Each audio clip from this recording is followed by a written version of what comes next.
terms of the Irish approach in terms of economic management over the last number of decades. I think he put it in a fairly different way than perhaps people might have expected, but nonetheless it was clear. He spoke about to us in terms of the impact of the Irish on the US, his own experiences in New York in terms of the Irish influence. He was interested in Northern Ireland in terms of the peace there, how are things holding. I spoke about the importance of reconciliation and how reconciliation is an ongoing journey for all of us. And we applied some of the lessons of that to to Ukraine and to the Middle East.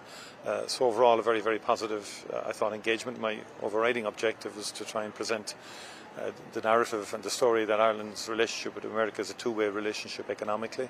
And I did reference to Ryanair and AirCap, for example, has been doing very significant purchases of Boeing, just as an illustration of the kind of nature of that two-way relationship and the number of Irish companies here, and on the ongoing situation, in terms of how economic challenges and differences may develop between Europe and America. Hopefully dialogue will resolve all of those in time, but my overriding objective was to protect what we have and to put the best foot forward in terms of the Irish economic story and the jobs at home, and to make sure we can protect them into the future. We know you continue any further follow-up. There's been some criticism at home that perhaps the points about Gaza or other points about taxing trade could have been slightly more forcefully put. Was it a case of having to strategically bite your lip when you engaged on? I think I gave the essence of what I believe in terms of the Middle East, which I've been consistent on from the very, very beginning.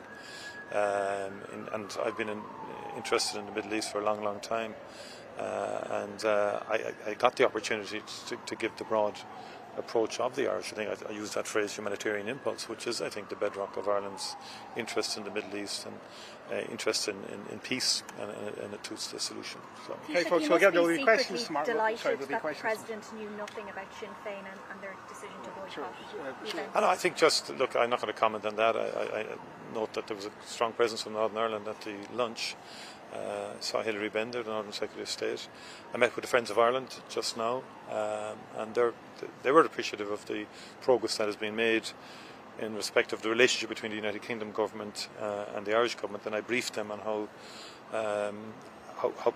on the progress that has been made now between the UK government and the Irish government, and also the progress within Northern Ireland itself and the executive over a year in existence and going well.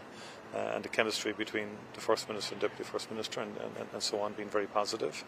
And I briefed them on the annual summit that was held last week. So I think that was a much different narrative to maybe one that would have been presented to the Friends of Ireland 2 years ago or 3 years ago. So that's something that they took to heart. And they had meetings as well with the Northern Secretary of State, and they were impressed with their engagement there. Thank you very much indeed. There'll be more questions tomorrow, sure. Okay, thanks. Thanks, Colin.